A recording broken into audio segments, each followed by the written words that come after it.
All right, it's live. Hey, everybody, and welcome. Today, we are going to break down the UFC 254 card. The prelims kick off here in just an hour. I've got my coffee with me. It's not, I mean, don't get me wrong. I like watching the fights and stuff in the evening, but it's also nice when they can be over before fucking midnight. You know what I mean? So, yeah, they're Abu Dhabi today, and obviously, Khabib Nurmagomedov is going to defend his title against the interim champion, Justin Gaethje. Before we get into breaking the main card down too much, I want to just I want to touch on the performance that Brian Ortega had because I didn't get to talk about it. I've made a video in like 3 weeks, guys. But Brian Ortega against the Korean Zombie, that was by far the most mature and patient and just calculated Brian Ortega I think we've ever seen. He looked really good, and especially if you consider the tear that the Zombie's been on and how good he's looked against some top-flight competition, right? So big win for Brian Ortega. And then one more thing I want to talk about before we get into breaking down the main card is the booking of Leon Edwards versus Khamzat Chimaev.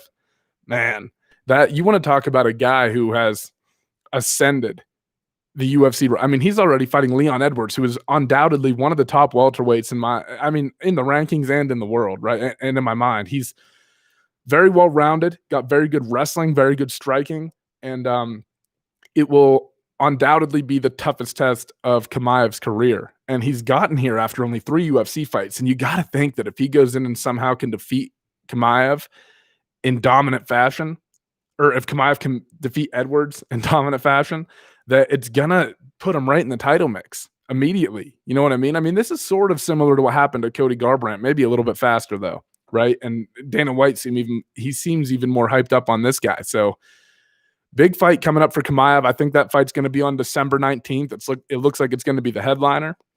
But yeah, really interesting and just incredible how quickly that guy Chimaev has ascended the rankings.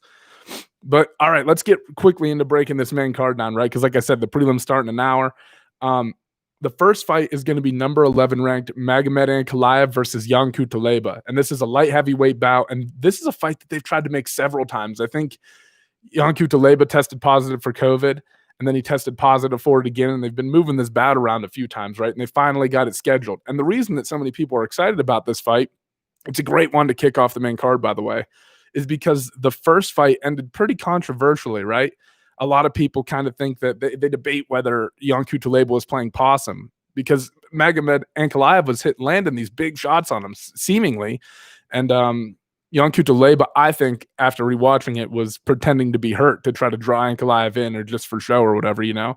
And the referee called it. And that's one of the dangers of kind of, faking being injured, I guess, or faking being hurt in this game, is that the ref could step in at any time. But I think this fight has a lot of momentum behind it, and it's going to be good to see these two actually get in there and mix it up.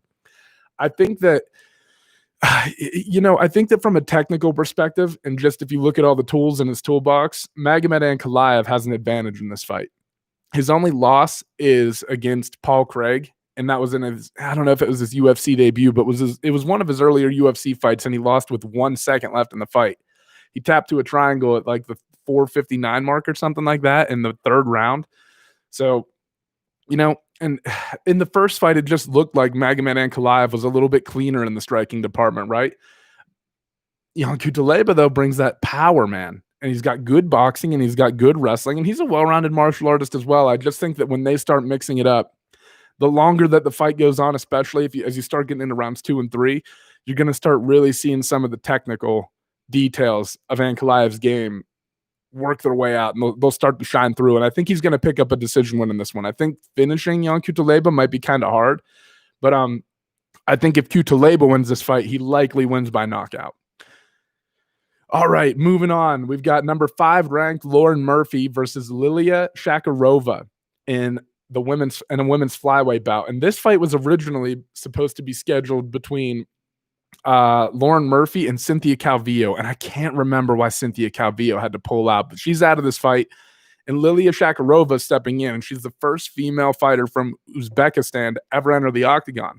And anytime you watch someone making their UFC debut, it's so hard to find footage on their professional fights unless they fought in a bigger organization before, right? But I found some stuff on YouTube of her fighting, and I'm actually really impressed with her patience and stuff.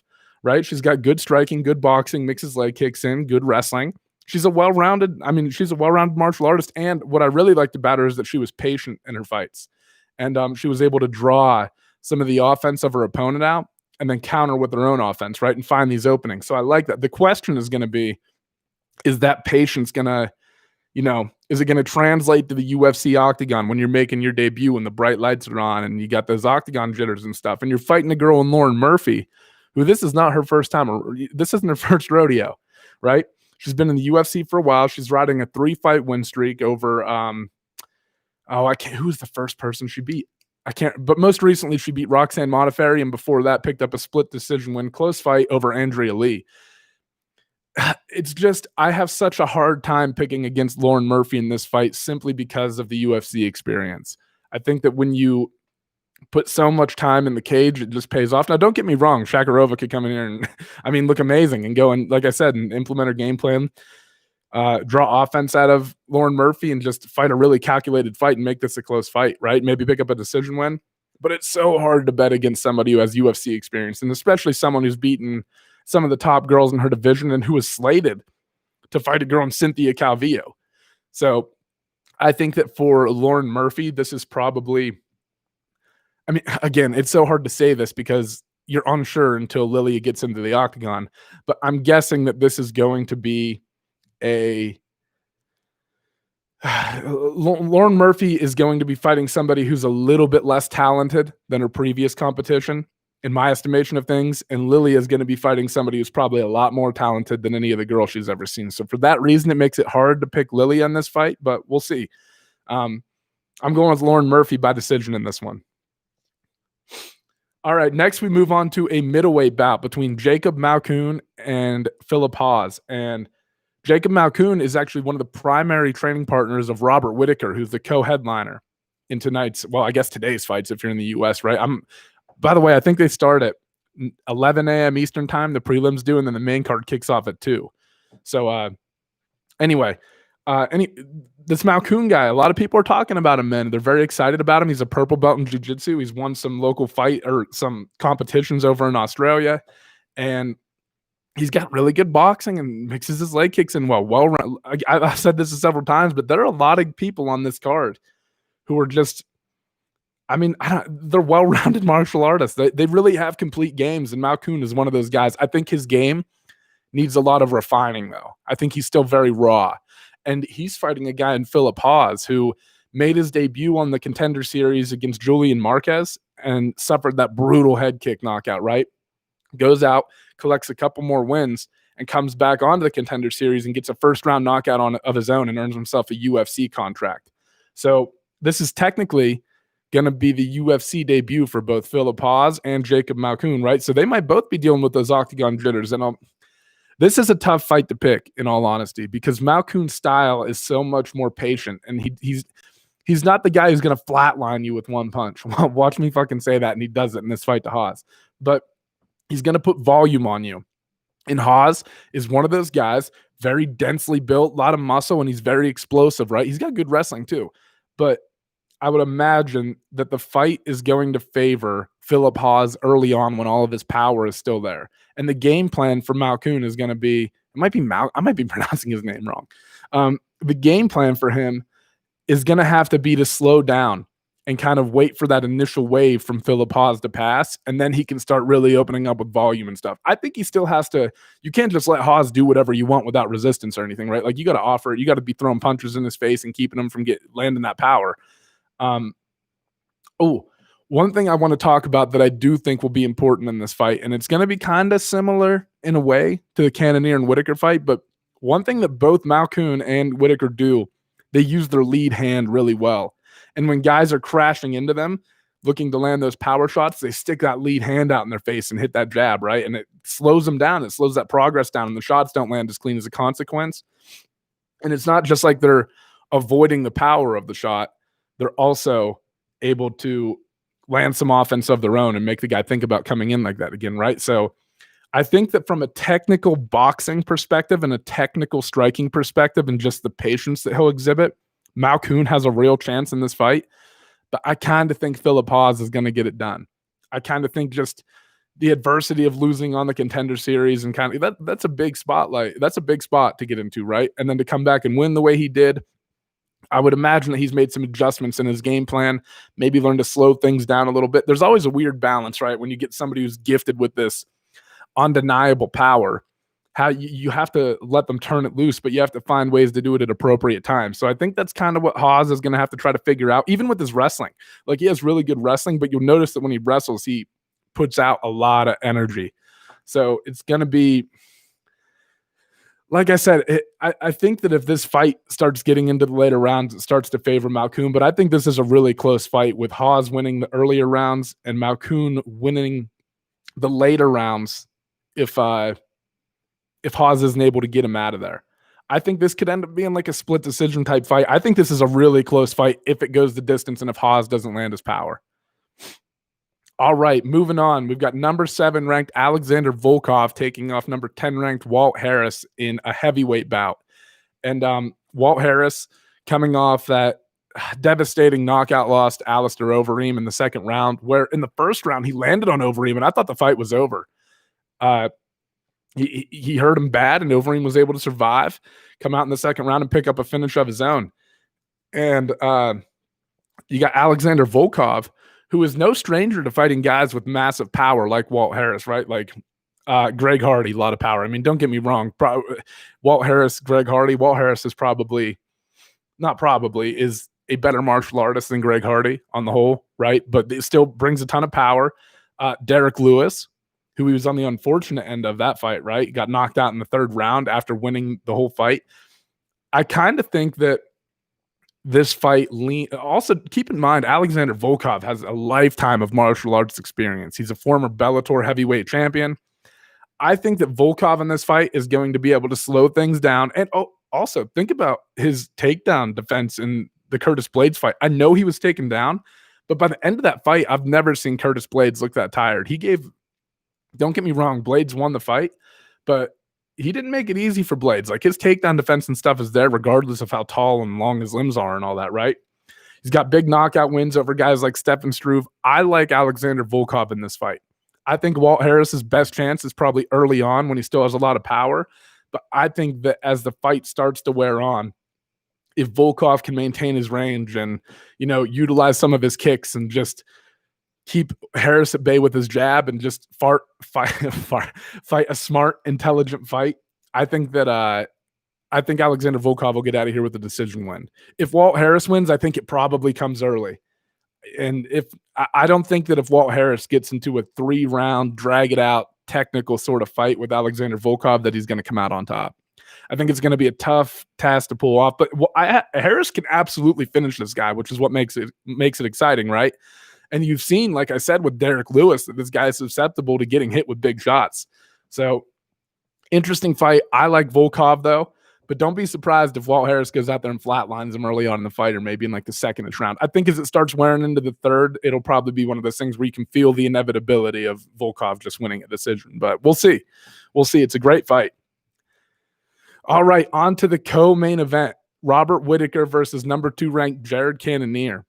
Jared Cannonier has one of my favorite stories in MMA, because Jared Cannonier he comes into the UFC as a heavyweight, and I think he debuts against Sean Jordan, right? Loses, beats Cyril Asker, eventually decides that he has to move down to light heavyweight, and he fights some guys down there. He loses. He beats Jan Cutelaba, who we talked about earlier, loses to Glover Teixeira, beats somebody else, and then he loses 2 fights in a row to Jan Blachowicz and Dominic Reyes, who recently just fought for the title. So you're talking about his 2 losses at light heavyweight came against a 2-time title challenger in Dominic Reyes and the current light heavyweight champion in Jan Blachowicz, right? And then he says this still isn't working and moves down to middleweight and debuts at middleweight against David Branch. And David Branch is a real veteran, and he goes in and knocks out David Branch. And then he fights Anderson Silva. Finishes Anderson Silva. That fight was kind of odd. He landed a leg kick and Silva got injured right at the end. But regardless, after that, he goes on to fight Jack Hermanson.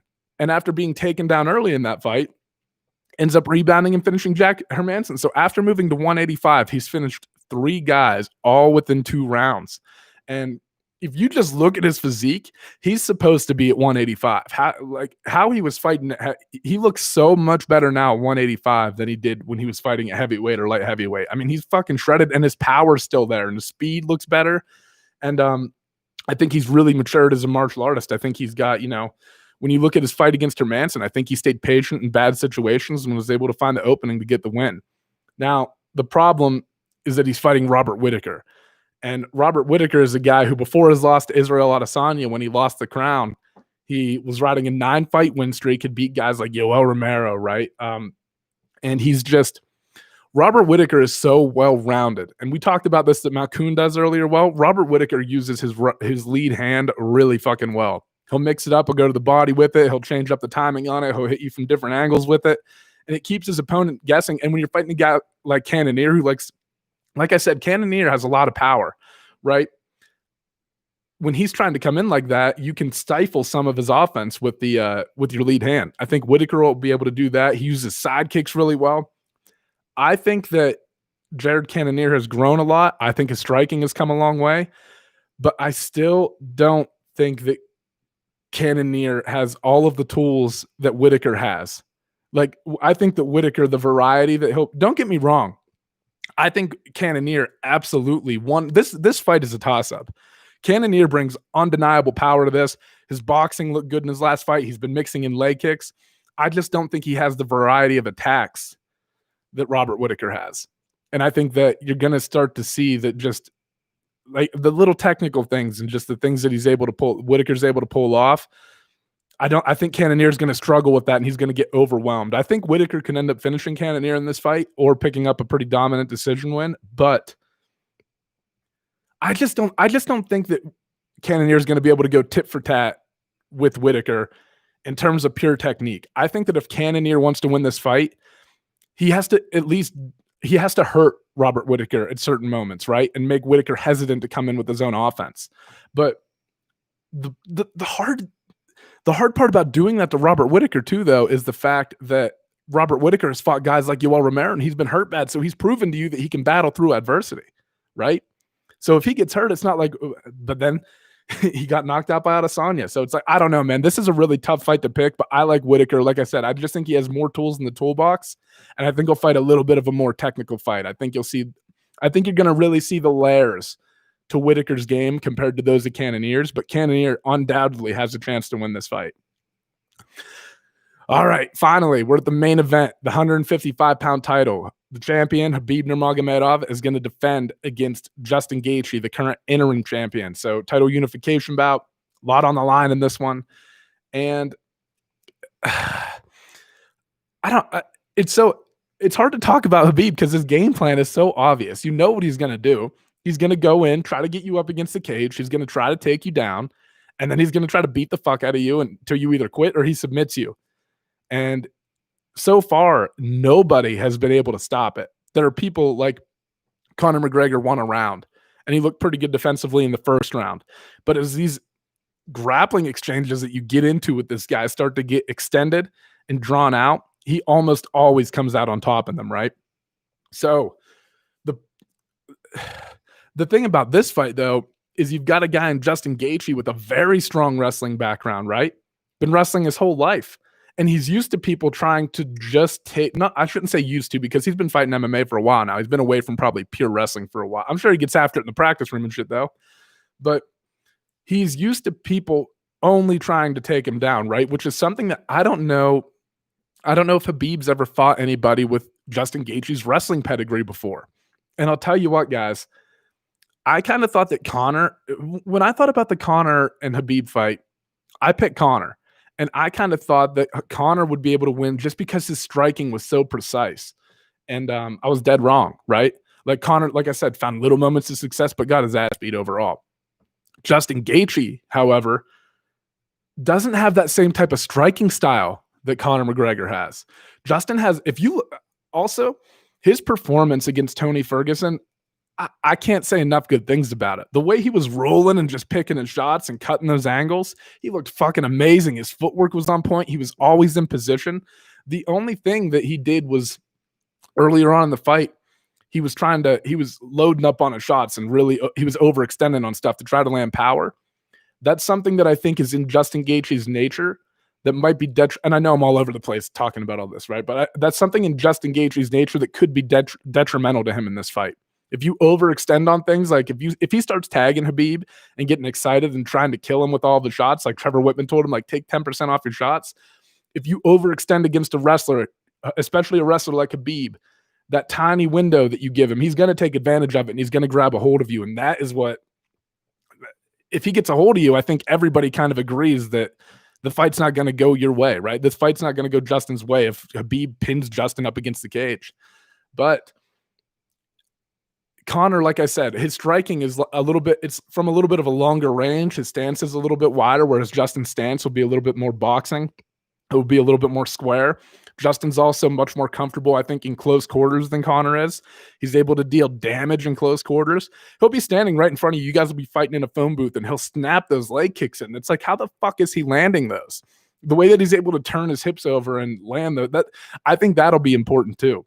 The fact that Justin will be able to hit Khabib with leg kicks when they're in boxing range, that maybe Khabib's not used to seeing that, and then that'll take power off of that'll take explosiveness off of the shots of Khabib. There's a lot going on in this fight, guys, and I know this is probably going to be the unpopular pick. I kind of think Justin, if there's anybody that has a chance to do it, and I picked Conor McGregor last time, so I've been wrong, right? Like, and I could be wrong about this, but if there's anyone that's going to do it for some reason, it just feels like Justin. He's not going to be intimidated by Khabib. He's not going to be, and I think that, you know how when Khabib takes guys down, you can just see that fucking look. They just get that ghost white look in their face, and they're like, what in the fuck did I get myself into? You can see it. You can see like the will to fight literally leave their eyes. And I think that Justin is going, I don't think that it's going to impact Justin like that if he gets taken down. I don't think he'll be overwhelmed like that. I think he's just going to, be working to get back to his feet and get ready for the next round if that happens. But I think that Justin's boxing in the way that he boxed and how good he looked against Tony Ferguson is going to be really important. It's going to be, the obvious thing is going to be Justin has to control the center of the cage and not get backed up against it, right? And for Khabib, he probably wants to move this thing against the cage. But don't forget, guys, like I said, Justin Gaethje knows how to wrestle. And the one thing aiding him in this fight is that when you get a champion like Khabib, you have so much fucking film on his grappling technique and his grappling style. And I know that there's no substitute for when he actually gets a hold of you and you have to feel it. But you can do some stuff to prepare, and he's got a genius cornerman and Trevor Whitman in there with him, right? So I think that Justin Gaethje is going to come with a good game plan. And don't be surprised if you start to see Justin Gaethje push the fight up against the cage himself, just so that even if he can engage in those grappling situations early on, if he can disengage, I think Justin has a clear advantage in the boxing department. If he can be the one to push us up against the cage and not necessarily hunt for the takedown, but disengage and look for elbows and punches over the top after you come off the break, I think that Justin has a much better chance in this fight than people are giving him credit for. I think when he fought Tony Ferguson, like I said, he looked as good as he's looked in his career from a technical perspective, as well as his ability to deal damage. And, you've seen Khabib get clipped before, and he's just always able to keep marching forward and get the person like Michael Johnson, Dustin Poirier briefly. But he's always just able to overwhelm you. And I think that if Gaethje can stay calm, keep his footwork under control, and just keep dealing damage, I really think he has a chance to pull it off. Now, don't get me wrong. Khabib is the big favorite in this for a reason. If he gets a hold of Justin and he's able to get him to the ground, I don't think there's a person in the world who's going to be able to deal with that. I think Justin's big advantage in this fight with his wrestling background is not going to be being on your back and trying to do jiu-jitsu to get back up to your feet. Nobody wants to do that against Khabib. It's going to be fending off those takedowns and keeping your back off the mat. And I think Justin Gaethje might have a better chance to do that than anybody that Khabib has fought. And I think that because of that, it's going to open up the rest of his striking, his leg kicks and his boxing and all that. So I can see this fight being a war, man. I think it's going to be a great fight, but I'm not just saying this. For some reason, I really think that at the end of the day, we are going to have a new lightweight champion. I think Justin Gaethje is going to be able to, I think he's the guy to pull it off. If he's not, I don't know if anybody can. And maybe this is just, maybe it's wishful thinking on my part. I don't know. You know, maybe it's just because there's something, and I think it's not that I'm not a fan of Khabib. It's not that I'm not a fan of John Jones. But when people start winning like that, it's, for me, it's not so much that I want them to lose. I want to know what the fuck the answer is. Like, is there an answer for what you're doing? Because nobody's found one for either of those two guys yet, right? Same with Adesanya. Like, what is the answer? That's what I want to know. And maybe because of that, maybe because of wanting that answer, I'm instinctively rooting for Justin a little. I don't know, but it's not like I really want either one of the guys to win. I just think that Justin has a real chance to pull it off, and that I just got a weird feeling he's going to do it today, man. But that being, like I said, don't sleep on no disrespect to Khabib. If he grabs Justin, it's going to be a long night for Justin. But anyway, guys, the fights kick off here in about 45 minutes. The prelims do on ESPN Plus, I think. Then the other prelims are going to roll on ESPN too. Then you got to pay for the pay-per-view if you want to watch the main card. But I think that's going to wrap this one up. Thank you to everybody who tuned in. Let me recap real quick my picks. So I'm going with in the first fight of the night, I like Ankalaev. That fight could end in a finish, but I kind of like it to go the distance. If it ends early, I would say it might be Cutelaba winning. But the way the way they came out swinging last time, who knows? I like Lauren Murphy over Lilia Shakirova. I like Philip Hawes over Malco, but I think this could be a really good fight. I like Volkov to pick up a decision win over Walt Harris. I like Whittaker over Cannonier, but man, that power that Cannonier possesses, you can never discount it. And then I like Justin over Khabib. I know that's going to be unpopular with a lot of people, but I can't shake this weird feeling that he's really going to do it. I don't know why. Anyway, guys, thank you so much, everybody who tuned in. And yeah, I can't wait for the fights tonight. Later. How the fuck do I end this thing? There we go.